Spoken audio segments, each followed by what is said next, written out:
লাগে। কিছু কথা বলি এবার। 1 নম্বর, এই মা বলছেন যে আমার স্বামীর যা রোগ জ্বালা ছিল ভালো হয়েছে, প্লাস হচ্ছে যে আমি একতলা ছাদ থেকে পড়ে গিয়েছি, আমার কিচ্ছু হয়নি। মায়ের নাম জপ করেছে।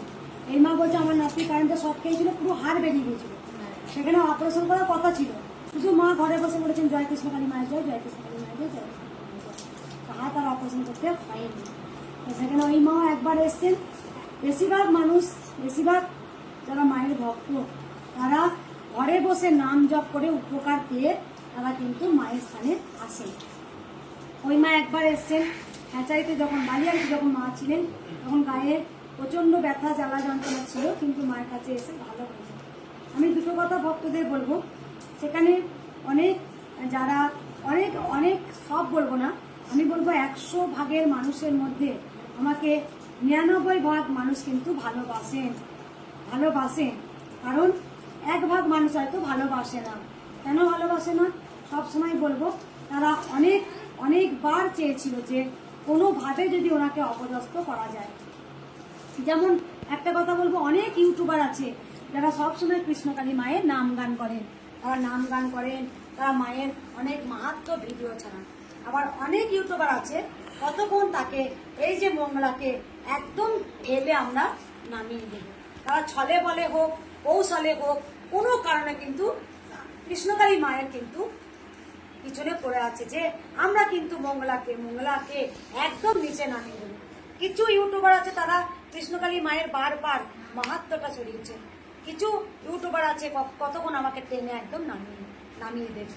যাই হোক, যদি মা চায় রাখে হরি তা মারে হরি তা রাখে কে, এটা আমি দৃঢ় বিশ্বাস করি।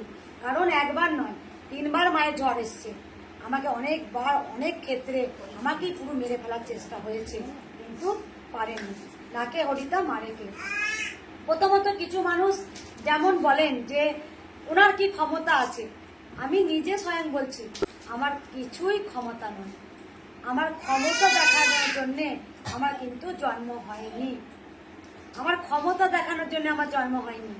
আমার জন্ম হয়েছে জয় কৃষ্ণকালী মায়ের জয় প্রচার করার জন্য। পৃথিবীতে এত মানুষ রয়েছেন কেন, যেমন মহাপ্রভু চৈতন্যদেব হরে কৃষ্ণ নাম সংকীর্তন তিনি একমাত্র সৃষ্টি করেছিলেন তো তারপরে ওনার পরম্পরা যারা জয় কৃষ্ণ হরে কৃষ্ণ কৃষ্ণ কৃষ্ণ হরে হরে, হরে রাম রাম রাম হরে হরে, মহাপ্রভু চৈতন্যদেব তিনি নাম সংকীর্তন বিলাইতে এসেছিলেন। তিনি কিন্তু না অশান্তি না কোনো কিছু না কিচ্ছু নয়।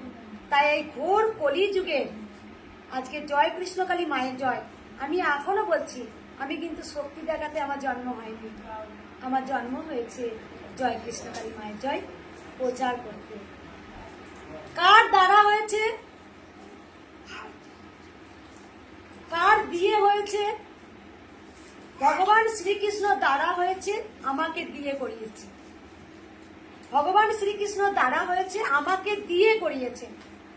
তিনি স্বয়ং আমাকে বলেছেন আমার মন্ত্র হবে জয় কৃষ্ণকালী মায়ের জয়, তাই আমি বলতে পেরেছি জয় কৃষ্ণকালী মায়ের জয়। তাই জয় কৃষ্ণকালী মায়ের জয় মন্ত্রটা চোখে দেখা যায় না, এই মন্ত্রটা চোখে দেখা যায় না, কিন্তু এই মন্ত্রটার মধ্যে অসম্ভব শক্তি লুকিয়ে আছে। জয় কৃষ্ণকালী মায়ের জয়, যাকে আপনি বলছেন হরে কৃষ্ণ, সেটাই আপনি বলছেন জয় কৃষ্ণকালী মায়ের জয়। মা বাচ্চাটাকে নিয়ে বাইরে ঘোরো, একটু কাঁদাবে না, বাচ্চাটাকে নিয়ে বাইরে ঘোরাও, ওকে একদম কাঁদাবে না, বাচ্চাটাকে নিয়ে একটু হাওয়াতে বাতাসে ঘোরাও, একদম কাঁদাবে না।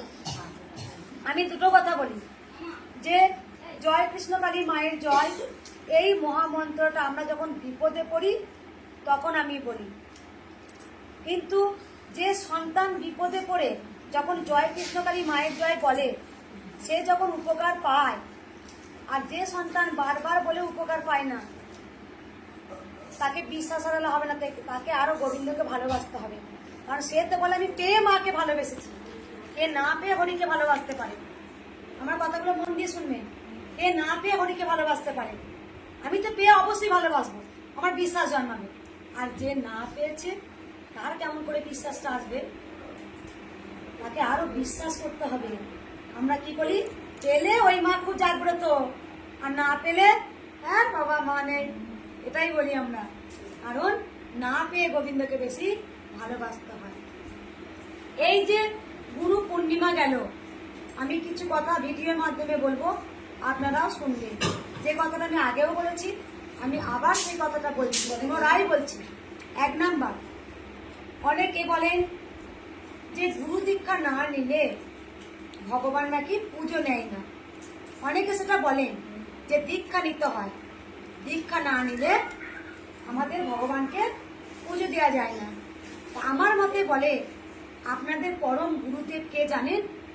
আপনাদেরই পিতামাতা, যে পৃথিবীর আলো দেখিয়েছে, সেই হচ্ছে পরম গুরু ব্রহ্মা গুরু বিষ্ণু গুরু দেব মহেশ্বর গুরুরেব পরম ব্রহ্ম তস্মৈ শ্রী গুরুবে নমঃ। তাই আপনি যদি বাবা মাকে সবসময় দুচ্ছাই করে আপনি যদি ভগবানকে পুজো করেন, এতে কিন্তু ভগবান সন্তুষ্ট না, সন্তুষ্ট নয়। আগে বাবা মাকে, যে পৃথিবীর আলো দেখালো, যার জন্য আমি ভগবানের কাছে যাচ্ছি, আগে তাকে প্রণাম করব। রোজ সকালে ঘুম থেকে উঠি, তারপর আমি ভগবানকে আমি ফুল জল দেব, এতে ভগবান আরো খুশি হয়। আপনি বাবা মাকে দিনটা দুচ্ছাই করছেন আর হরি হরি করছেন, এতে হরি সন্তুষ্ট নয়, এতে হরি সন্তুষ্ট নয়। তাই আমার প্রশ্ন, যে যদি কাউকে গুরু বলতে হয়, তাহলে পরম পিতামাতাকে গুরুর আসনে বসাবেন, 1 নাম্বার। 2 নাম্বার, অনেক ভক্ত আমাকে কোশ্চেন করেছে, আচ্ছা মা, বাবা মা যদি খুব খারাপ ব্যবহার করে, আমি জানি 1 মা খারাপ হলে সব মা নয়, 1 মা কলঙ্কিত হলে সব মা কিন্তু নয়, আমি সবার সঙ্গে ভুলিয়ে ফেলবো না।